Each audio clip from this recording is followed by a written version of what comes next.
Stop acting. No, seriously, why don't you stop? Do you really believe you'll get to the top? You know it's outrageously hard to succeed in this industry where it seems everyone feeds off each other like vultures. They flock to the prey of auditions, castings, roles they might play. There are thousands of actors just trying to make it. They want it, they crave it, they need it, they ache it.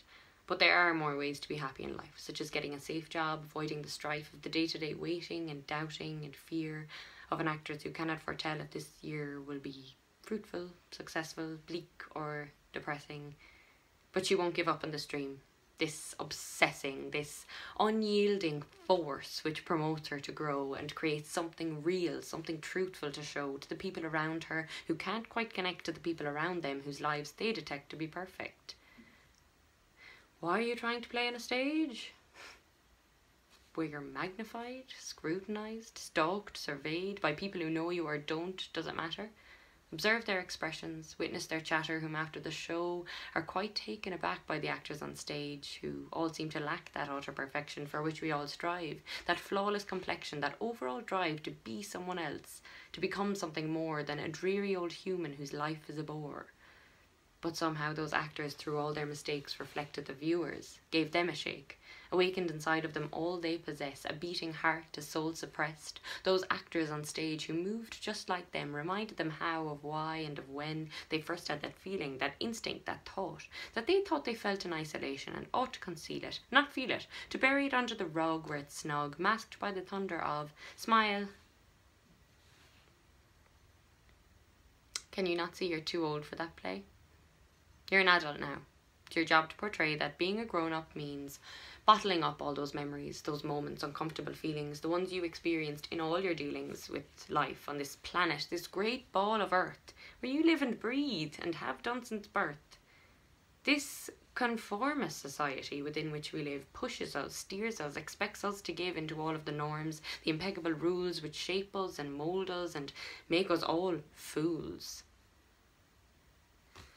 Did you make judgments on life as a child? Or were you too busy just being a child who engaged in the world with wide open eyes, took it all in despite your small size? You couldn't care less if you made a blunder. In fact, you delighted in it and you wondered how many more things you could break and discover, how many places you could uncover. You're never too old to play a human being, one who's alive, committed to seeing, regarding this life in all of its beauty. It's more than a passion. I deem it a duty to appreciate life.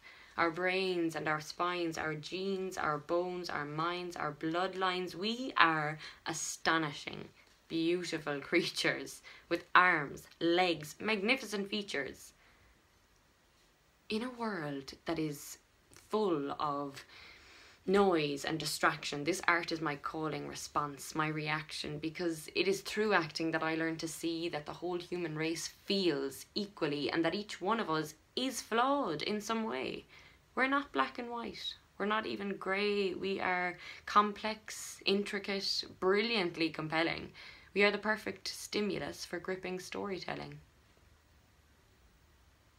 So, instead of saying stop, and instead of saying no, say yes with open arms and create something to show.